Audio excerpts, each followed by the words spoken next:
ಇಡೀ ಕರ್ನಾಟಕದಾದ್ಯಂತ ಇರುವ ರಾಜ್ಯದ ಎಲ್ಲ ಪಡಿತರ ಚೀಟಿದಾರರಿಗೆ ರಾಜ್ಯದ ಆಹಾರ ಮತ್ತು ನಾಗರಿಕ ಸರಬರಾಜು ಖಾತೆ ಸಚಿವ ಕೆಎಚ್ ಮುನಿಯಪ್ಪ ಅವರು ಬಿಗ್ ಶಾಕ್ ಕೊಟ್ಟಿದ್ದಾರೆ. ನಿಮ್ಮ ಬಳಿ ಬಿಪಿಎಲ್ ಅಥವಾ ಅಂತ್ಯೋದಯ ಯಾವುದೇ ರೇಷನ್ ಕಾರ್ಡ್ ಇದ್ರೆ ತಪ್ಪದೆ ಈ ವಿಡಿಯೋಗೆ ಈಗಲೇ ಒಂದು ಲೈಕ್ ಮಾಡಿ. ಕರ್ನಾಟಕದಲ್ಲಿ ಪಂಚ ಗ್ಯಾರಂಟಿ ಯೋಜನೆಗಳು ಜಾರಿಯಾದಾಗಿನಿಂದಲೂ ಕೂಡ ರಾಜ್ಯ ಸರ್ಕಾರಕ್ಕೆ ಆರ್ಥಿಕ ಸಂಕಷ್ಟ ಎದುರಾಗಿದೆ. ಈ ಬಗ್ಗೆ ಈಗಾಗಲೇ ಅನೇಕ ವಿಪಕ್ಷಗಳು ಚಕಾರ ಎತ್ತುತ್ತಿವೆ. ಬಿಪಿಎಲ್ ರೇಷನ್ ಕಾರ್ಡ್ನಿಂದ ರಾಜ್ಯ ಸರ್ಕಾರ ಮತ್ತು ಕೇಂದ್ರ ಸರ್ಕಾರ ವಿವಿಧ ಯೋಜನೆಗಳನ್ನು ಜಾರಿಗೊಳಿಸುತ್ತಿದ್ದು ಎಲ್ಲ ಸೌಲಭ್ಯಗಳು ಅನರ್ಹರು ಕೂಡ ಪಡೆದುಕೊಳ್ತಿದ್ದಾರೆ. ಇಡೀ ದೇಶದಲ್ಲೇ 80% ಬಿಪಿಎಲ್ ಕಾರ್ಡ್ಗಳು ಕರ್ನಾಟಕದಲ್ಲಿವೆ ಎಂದು ಈಗಾಗಲೇ ಪತ್ತೆ ಹಚ್ಚಲಾಗಿದೆ.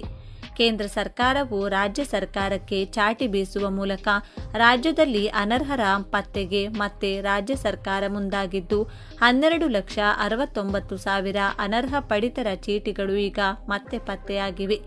ಈಗ ಮತ್ತೆ ಇಡೀ ಕರ್ನಾಟಕದಾದ್ಯಂತ 12,69,000 ಪಡಿತರ ಚೀಟಿಗಳು ಬಂದಾಗಲಿವೆ. ರಾಜ್ಯ ಸರ್ಕಾರದಿಂದ ಹೊಸ 3 ಮಾನದಂಡಗಳನ್ನು ಪರಿಗಣಿಸಿ ಪಡಿತರ ಕಾರ್ಡ್ಗಳನ್ನು ಕಟ್ ಮಾಡಲಾಗುತ್ತಿದೆ. ಈ ಕಾಂಗ್ರೆಸ್ ಸರ್ಕಾರ ಅಧಿಕಾರಕ್ಕೆ ಬಂದಾಗಿನಿಂದಲೂ ಕೂಡ ಹೊಸ ಪಡಿತರ ಚೀಟಿಯ ಅಪ್ರೂವಲ್ ನೀಡುವುದನ್ನು ನಿಲ್ಲಿಸಿ ಎಷ್ಟೋ ಕಾಲಗಳೇ ಕಳೆದು ಹೋಗಿವೆ ಹಾಗೂ ಕೇವಲ ಹೊಸ ರೇಷನ್ ಕಾರ್ಡ್ಗಳಿಗೆ ಅರ್ಜಿಗಳನ್ನು ಮಾತ್ರ ಕರೆಯುತ್ತಿದ್ದಾರೆ. ಸರ್ಕಾರಕ್ಕೆ ಗೃಹಲಕ್ಷ್ಮಿ ಹಾಗೂ ಅನ್ನಭಾಗ್ಯ ಯೋಜನೆ ಸೇರಿದಂತೆ ವಿವಿಧ ಯೋಜನೆಗಳನ್ನು ಸಾಕಾರಗೊಳಿಸಲು ಆರ್ಥಿಕ ಹೊರೆ ಉಂಟಾಗುತ್ತಿರುವ ಕಾರಣಕ್ಕಾಗಿ ಹಾಗೂ ರಾಜ್ಯದಲ್ಲಿ ಆಹಾರ ಇಲಾಖೆ ಸೂಚಿಸಿದಂತೆ ಮತ್ತು ಆಹಾರ ಇಲಾಖೆಯ ಪ್ರಕಾರ ಅನರ್ಹರು ಕೂಡ ಪಡಿತರ ಚೀಟಿಗಳನ್ನು ಹೊಂದಿದ್ದಾರೆ. ಇಂತಹ ಎಲ್ಲ ಸಮಸ್ಯೆಗಳನ್ನು ಗಮನಿಸಿ ಕೇಂದ್ರ ಸರ್ಕಾರದ ಸೂಚನೆಯ ಮೇರೆಗೆ ರಾಜ್ಯದಲ್ಲಿ ಮತ್ತೆ ಅನರ್ಹರ ಪಟ್ಟಿಯನ್ನು ಸಿದ್ಧಪಡಿಸಲಾಗುತ್ತಿದ್ದು ಮತ್ತೆ ರೇಷನ್ ಕಾರ್ಡ್ಗಳನ್ನು ಬಂದ್ ಮಾಡಲಾಗ್ತಿದೆ.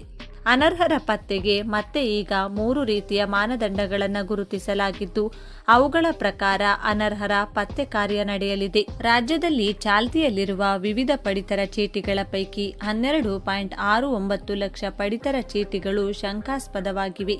ಈ ಪಡಿತರ ಚೀಟಿ ಹಾಗೂ ಫಲಾನುಭವಿಗಳನ್ನು ಪರಿಶೀಲಿಸಿ ಕ್ರಮ ಕೈಗೊಳ್ಳಲಾಗುವುದು. ಈ ನಿಟ್ಟಿನಲ್ಲಿ ಜನಪ್ರತಿನಿಧಿಗಳು ಸಹಕರಿಸಬೇಕು ಎಂದು ಆಹಾರ ಸಚಿವ ಕೆಎಚ್ ಮುನಿಯಪ್ಪ ಹೇಳಿದ್ದಾರೆ.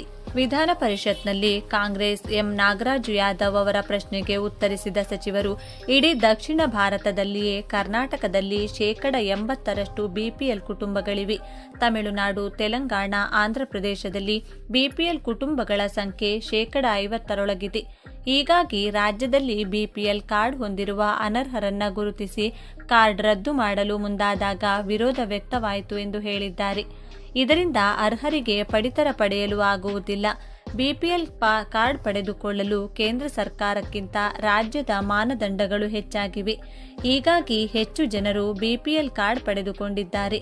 ಇಲಾಖೆಯ ತಂತ್ರಾಂಶದಲ್ಲಿ ಕಂಡುಬಂದ ದೋಷ ಪರಿಹರಿಸಿದ್ದು ಪಡಿತರ ಚೀಟಿದಾರರಿಗೆ ಯಾವುದೇ ಸಮಸ್ಯೆ ಇಲ್ಲದ ಪಡಿತರ ವಿತರಿಸಲಾಗುತ್ತಿದೆ ಎಂದು ಹೇಳಿದ್ದಾರೆ. ಅನರ್ಹತೆಯ ಹೊಸ ಮಾನದಂಡಗಳು ಅಂದ್ರೆ ಆದಾಯ ತೆರಿಗೆ ಪಾವತಿದಾರರಾಗಿರಬಾರದು, ಯಾವುದೇ ಕೇಂದ್ರ ಸರ್ಕಾರ ಅಥವಾ ರಾಜ್ಯ ಸರ್ಕಾರದ ಹುದ್ದೆಯಲ್ಲಿ ಕುಟುಂಬದಲ್ಲಿ ಯಾರೂ ಕೂಡ ಇರಬಾರದು, ವಾರ್ಷಿಕ ಆದಾಯವು 2 ಲಕ್ಷಕ್ಕೂ ಮೀರಿರಬಾರದು. ಇನ್ನು ಇತರೆ ಮಾನದಂಡಗಳನ್ನು ಪರಿಗಣಿಸಲಾಗುತ್ತಿದೆ. ಅಂದರೆ 7 ಎಕರೆ ಜಮೀನಿಗಿಂತ ಹೆಚ್ಚಿನ ಜಮೀನು ಆ ಕುಟುಂಬದಲ್ಲಿ ಯಾರ ಹೆಸರಲ್ಲೂ ಕೂಡ ಇರಬಾರದು. ಅಂದರೆ ಆ ರೇಷನ್ ಕಾರ್ಡ್ನಲ್ಲಿರುವ ಎಲ್ಲ ಸದಸ್ಯರ ಹೆಸರಿನಲ್ಲಿರುವ ಒಟ್ಟು ಆಸ್ತಿಯು 7 ಎಕರೆ ಮೀರಿರಬಾರದು. 4 ಚಕ್ರದ ಐಷಾರಾಮಿ ವಾಹನ ಹೊಂದಿರಬಾರದು, ಅಂದ್ರೆ ಕಾರ್ ಇರಬಾರದು. ಒಂದು ವೇಳೆ ಇದ್ದರೂ ಕೂಡ ಅದು ಜೀವನೋಪಾಯಕ್ಕಾಗಿ ಇರುವ ಯೆಲ್ಲೋ ಬೋರ್ಡ್ ಕಾರ್ ಇರಬೇಕು. ಇನ್ನು ಇತರೆ ಮಾನದಂಡಗಳನ್ನು ಪರಿಗಣಿಸಲಾಗುತ್ತದೆ.